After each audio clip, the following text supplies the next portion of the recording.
हम सब कुछ बनना चाहते हैं। जीवन में हम सब कुछ बनना चाहते हैं, करना चाहते हैं, पर कर नहीं पाते।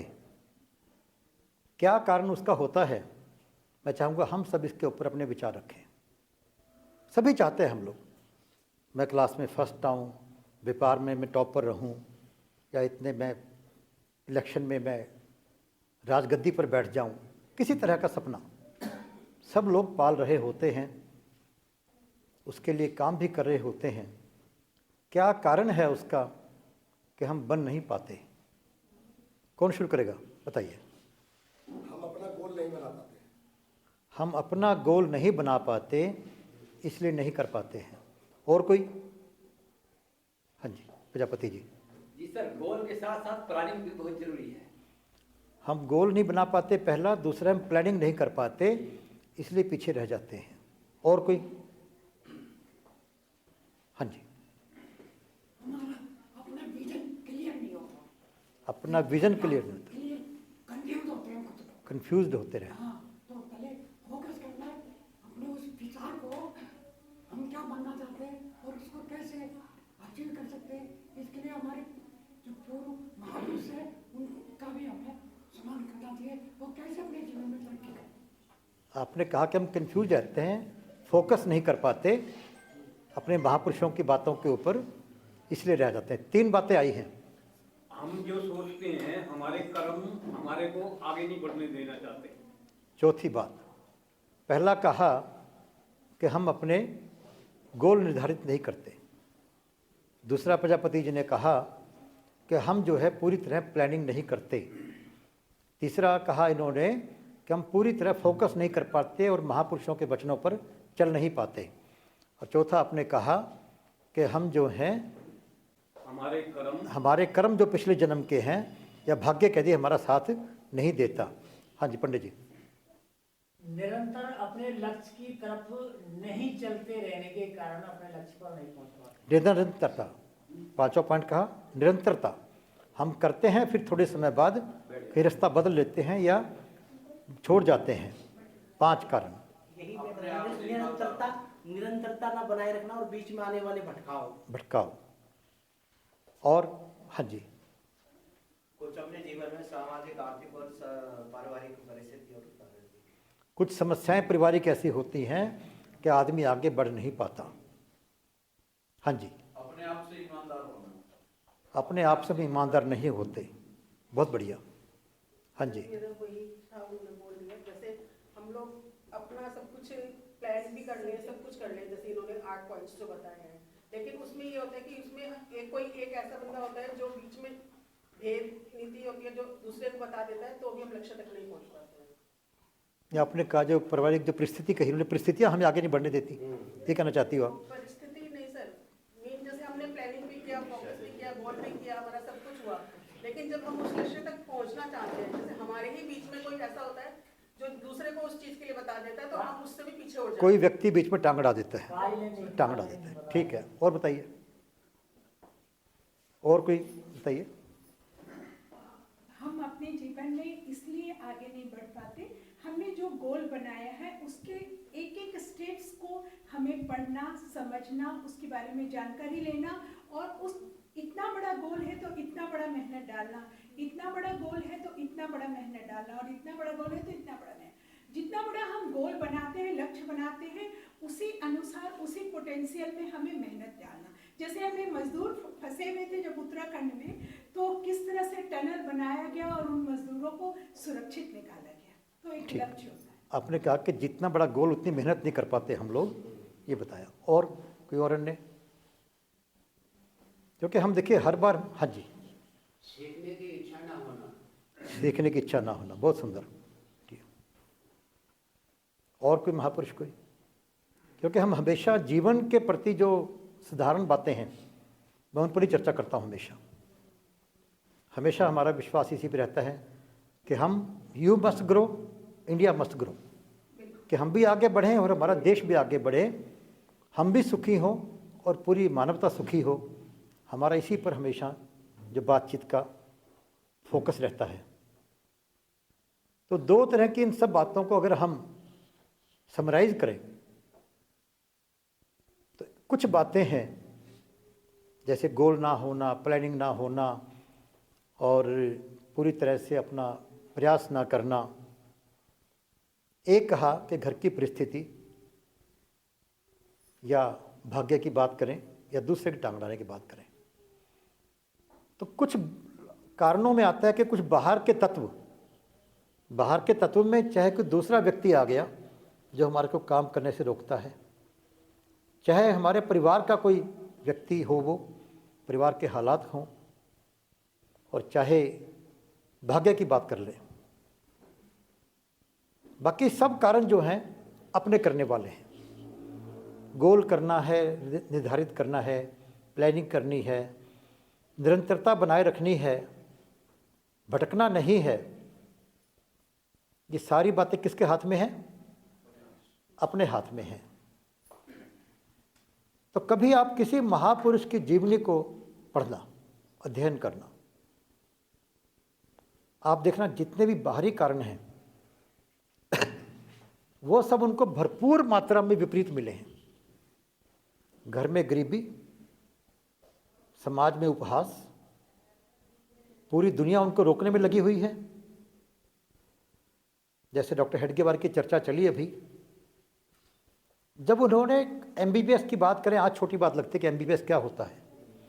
आज तो एमबीबीएस के बाद एमडी है, फिर डीएम है, फिर डीलिट है, पता नहीं क्या कुछ है। उस वक्त एमबीबीएस होना बहुत बड़ी बात होती थी। अगर पूरे महाराष्ट्र प्रांत के अंदर, आज का महाराष्ट्र नहीं, उस वक्त का महाराष्ट्र, जो कि बहुत बड़ा एक प्रांत था, आज से कम 3 गुना बड़ा प्रांत रहा होगा वो, तो उसमें केवल 5 एमबीबीएस होना, आप समझ सकते हो कितने लोग होंगे। उस वक्त बीए पास होना भी पूरे दूर दूर तक कोई नहीं हुआ करता। कॉलेज भी इतने नहीं थे। मैं 1972 में बैंक में लगा तो वहाँ एक व्यक्ति साइन किया करता, संत राम बीए। मैंने कहा ये कौन सा गोत्र आ गया भाई, कोई मंगला है, कोई संगला है, सिंगल है, कोई गर्ग है, कोई मल्होत्रा है। कहता जी वो पूरे इलाके में पहला बीए पास था वो।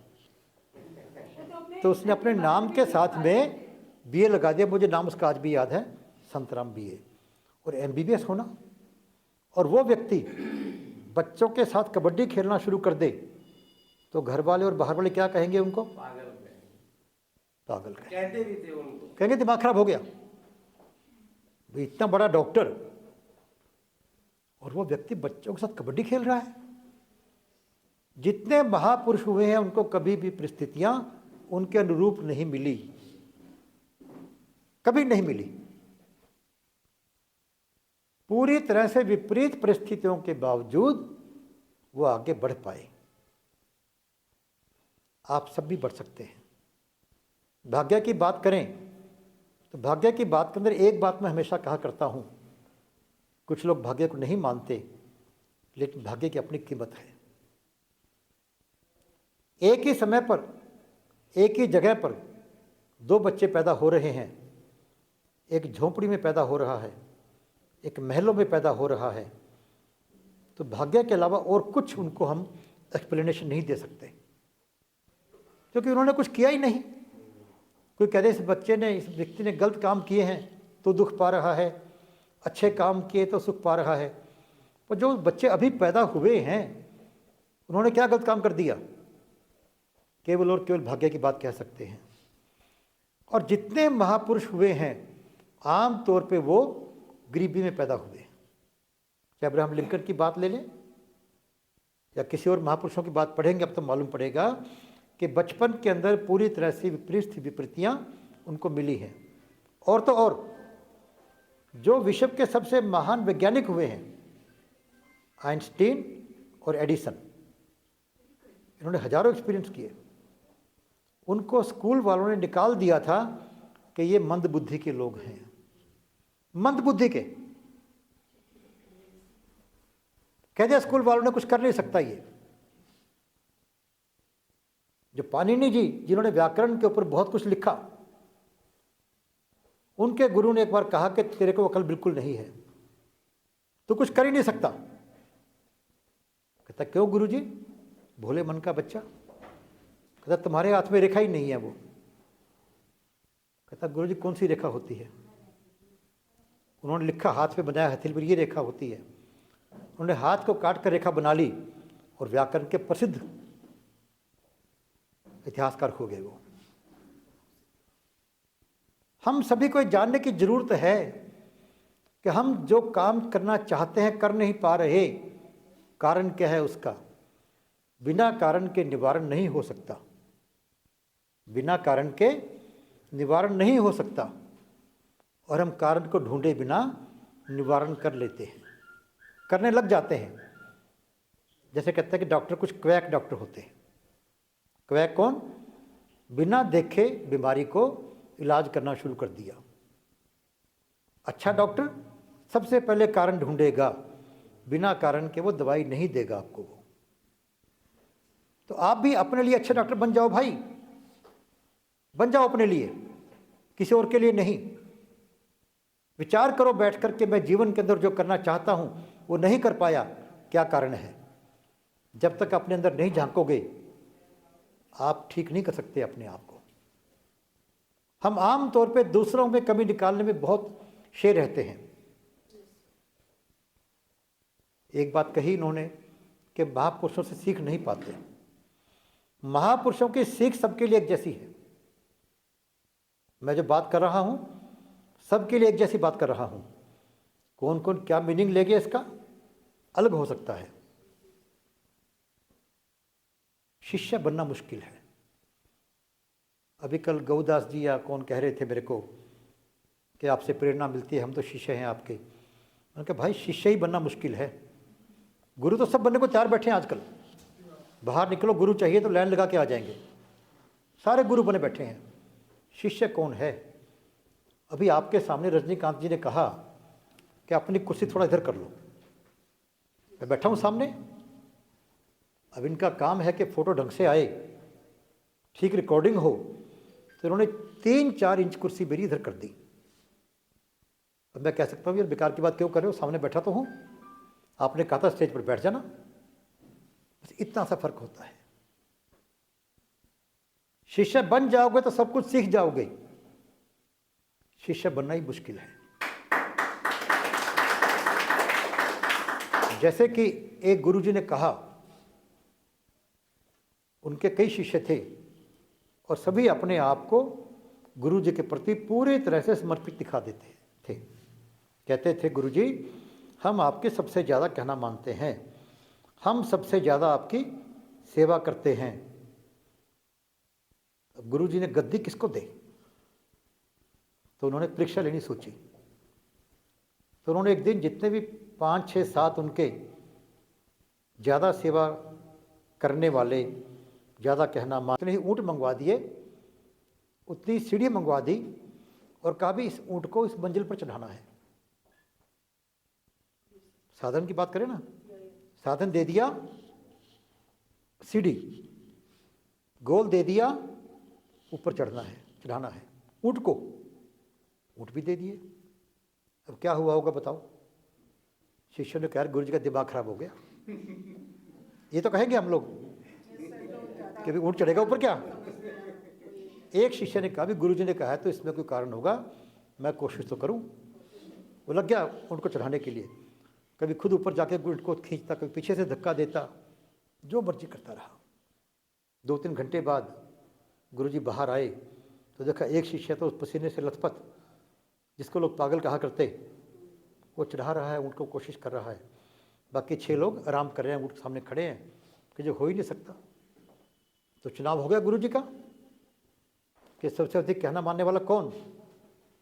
जो मेहनत कर रहा है। भगवान के नाम को सिमरन करके भगवान को प्राप्त करना इससे भी मुश्किल काम है। शायद किसी विधि से कोई व्यक्ति ऊँट को चढ़ा दे, लेकिन भगवान के नाम को प्राप्त करना, भगवान की कृपा को प्राप्त करना कैसे बड़ा काम नहीं होगा वो। और समाज की सेवा भगवान को प्राप्त करने का ढंग है। किसी माँ को खुश करना हो तो उसके बच्चों को प्रेम करो। भगवान के बच्चे कौन हैं? ये सारा समाज, सारी मानव जाति या प्राणी जाति या बिना प्राणी के कण कण जो है, इसे भगवान का बनाया है। तो कहते हैं, किसी ने मुझसे कहा क्या आप समाज को शक्तिशाली बनाने की बात कर रहे हो, इनको इकट्ठा करने की बात कर रहे हो, और कहता जी हिंदू की बात कर रहे हो तो बहुत बेवकूफ़ी कर रहे हो कि हिंदू इकट्ठा हो जाए। अब सोच भी कैसे लिया आपने? मैंने कहा भाई मुझे नहीं पता क्या होगा, ये तो वो जानता है। मुझे पता है किसकी ज़रूरत है, मुझे पता है किसके लिए प्रयास करना चाहिए, और मुझे ये पता है कि ऐसा करने से मुझे खुशी मिलती है। मुझे इतना पता है। सूरज को किसी ने कहा कि सूरज तेरा दिमाग खराब है क्या, दुनिया को रोशनी देने को अपने आप को क्यों जला रहा है? भाई रोशनी देने के लिए बाती को जलना पड़ता है ना। दीपक में बाती को जलाएं तो बाती जलती है, तभी रोशनी मिलती है। तो कहता सूरज तू क्यों जलता है? तो सूरज किसी पर एहसान नहीं करता। कहता भाई मैं किसी के लिए नहीं जल रहा हूं। कहता अंधकार जो है मेरा भोजन है, अंधकार को नहीं खाऊंगा तो मैं मर जाऊंगा।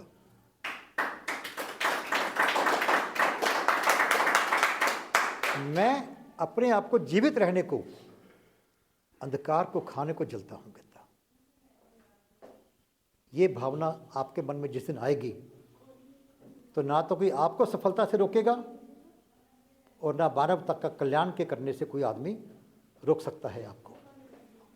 जब भी हम कोई समाज का काम करते हैं तो समाज पर एहसान मत कीजिए, अपने अंदर देखिए कि क्या मुझे इससे खुशी मिलती है। आप में से कुछ बंधु हर शनिवार को यहाँ आते हैं, कोई लालच नहीं है उनको। अभी अपने प्रदीप मिश्रा जी ने काम संभालने की बात की, किसी लालच में नहीं किया। वो पूरे भारत में, विश्व के अंदर हिंदी के प्रचार प्रसार के लिए काम कर रहे थे। पूरे देश में उनकी शाखाएं हैं और इनका एक बहुत बड़ा स्थान है। पर प्रदीप मिश्रा जी को अपना ये कार्य ठीक लगा तो उसे छोड़कर इस कार्य को करने को आगे आ गए।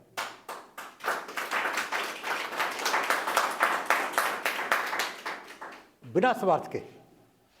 मैंने कहा इनसे, अरे भाई खर्च पानी तो अपने ले लिया करो। कहते जी भगवान का दिया बहुत कुछ है, मुझे मज़ा आता है तो मैं काम करूँगा। और आप सब लोग आते हैं, समय निकालते हैं अपना, तो आपको इसका निश्चित रूप से आनंद आता होगा। और एक बात और समझ लीजिए, जिस भी काम को आप आनंद से करोगे वही आपको सफलता देगा। वही तो भाग्य की बात चली कि भाग्य कैसे बनाया जाए। मैंने बताया आपको अभी कि झोपड़ियों में पैदा होने वाले भी राजा बने हैं। अपने देश के अंदर शास्त्री जी हुए, ज्ञानी जैल सिंह, वो बचपन में झोपड़ी के अंदर लकड़ी के अपना गुलियां गढ़ने काम किया करते, छोटे छोटे काम, पूरी तरह से मजदूरी का काम किया करते। वो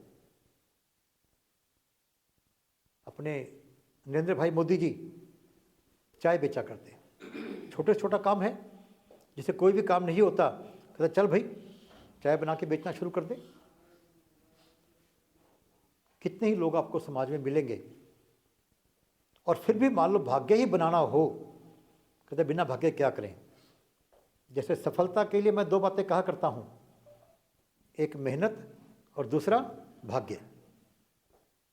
महाभारत के बाद किसी महिला के जब बच्चा होने वाला था, कुंती सबसे बुजुर्ग थी, तो उनसे आशीर्वाद लेने वो बिटिया आई कि माँ आशीर्वाद दो। तो उन्होंने क्या कहा कि बेटी भाग्यवान बच्चे को जन्म देना, योग्यता मेरे बच्चे बहुत थे, कहते योग्यता में पराकाष्ठा थी उनकी, लेकिन भाग्य में जान कम थी तो बहुत दुख पाए वो। भाग्यवान बच्चे को जन्म देना। तो कुछ लोग अपने भाग्य को दोष दे सकते हैं, तो भाग्य कैसे बने, लिख दिया उसका ढंग आपको हमने, माता पिता की सेवा करो। कर सकते हो?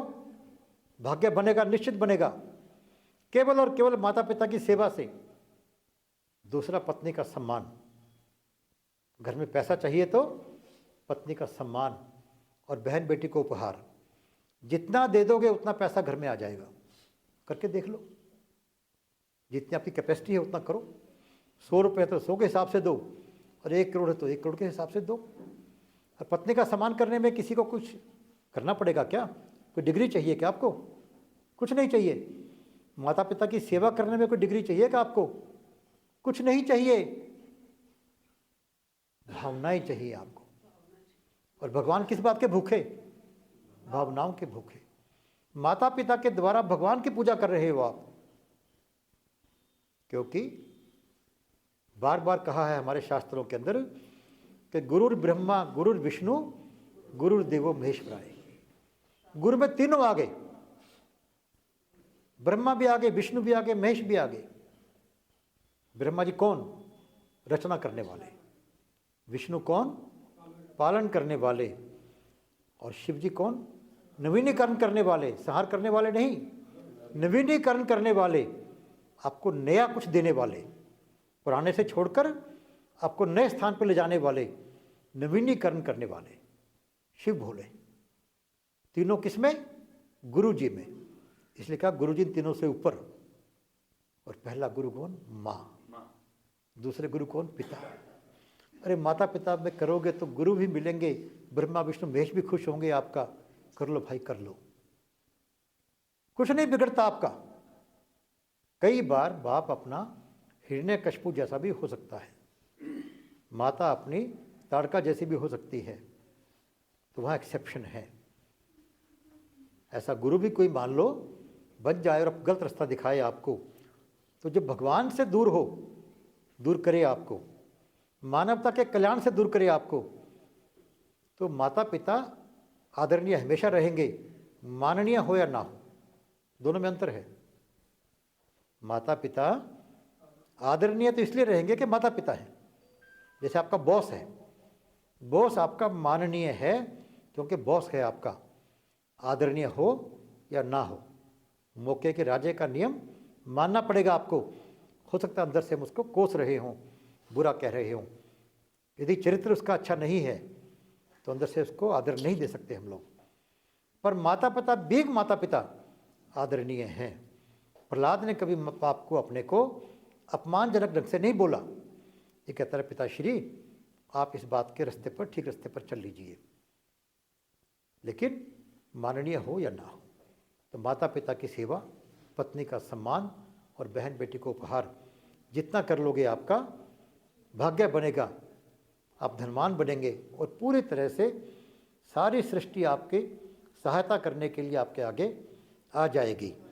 और दूसरा मेहनत, गोल बनाना, प्लानिंग करना, लगातार लगे रहना, ये सब आपके हाथ में है।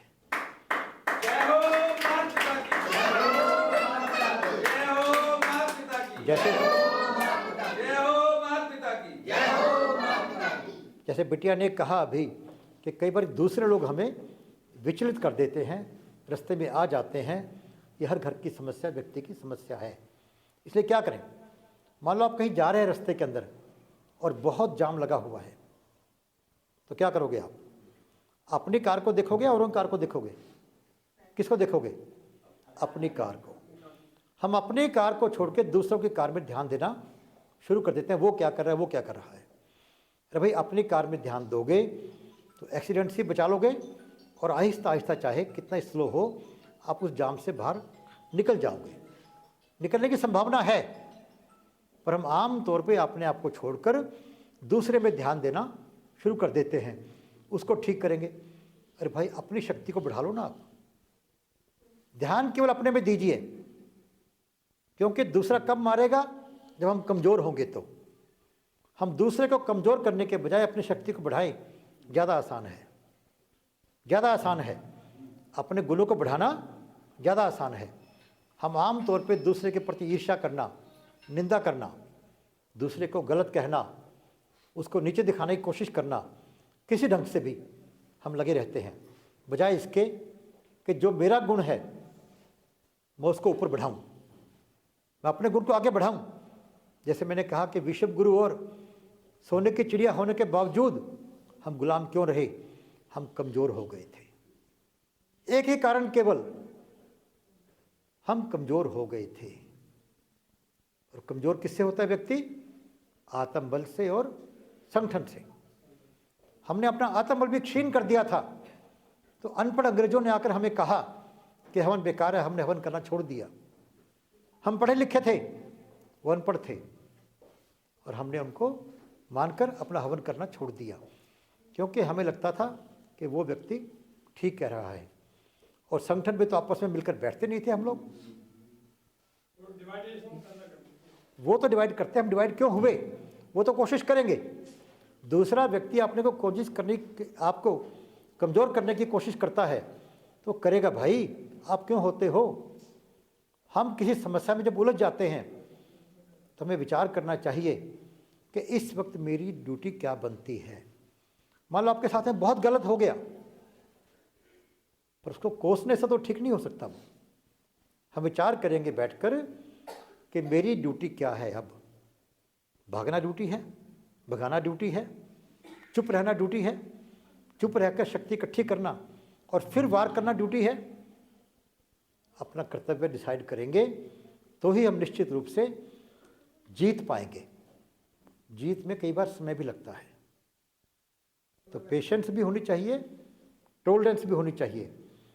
और जिसके घर में श्री रामचरितमानस हो तो उसके अंदर भगवान श्री राम ने जो रथ का वर्णन किया है उसको पढ़ लीजिए और देखिए कौन कौन से गुण आप में हैं और कौन से नहीं हैं। एक दो गुण भी पैदा कर लोगे तो आप बहुत बड़ी शक्ति से भी लड़कर विजय प्राप्त करने में सफल हो जाओगे। तो मेरा हमेशा प्रभु से ही प्रार्थना रहती है, जैसा भी काम के आप आते हैं। पर श्री दिवालय संघ के बारे में हमने कहा कि हमें कुछ ऐसे स्वयंसेवक चाहिए, ऐसे संस्कृति रक्षक चाहिए जो 1 घंटा हर रोज अपने काम के लिए दे सके। श्री दिवालय संघ के लिए पता नहीं कितने लोगों ने नाम लिखवाया है, केवल 1 घंटा। हम कोई पैसा नहीं मांग रहे आपसे और कुछ नहीं चाहते, इतना काम तो कर ही सकते हैं भाई। तो नहीं करेंगे तो चाहे कितना अच्छा उद्देश्य क्यों ना हो, श्री दिवालय संघ का सफल तो तभी होगा जब कुछ करेंगे। तो कितनी बढ़िया दवाई क्यों ना हो, दवाई नहीं खाएंगे तो दवाई का इलाज नहीं कर सकती। तो हमारे आपके मन में समाज के प्रति पूरी भावना है, प्रभु कृपा से आपके अंदर एक प्रबल इच्छा पैदा हो रही है इसके लिए। तो आइए, आगे आइए और अपना नाम लिखवाइए प्रदीप मिश्रा जी के पास में या दीपक जी और नंद किशोर जी के पास में। हम 1 घंटा प्रतिदिन इस काम के लिए देंगे, इतना बहुत है अपने को। तो हम निश्चित रूप से पूरी जल्दी ही मानवता के कल्याण के लिए और राक्षसी वृत्ति की समाप्ति के लिए इस समाज को सशक्त बना पाएंगे।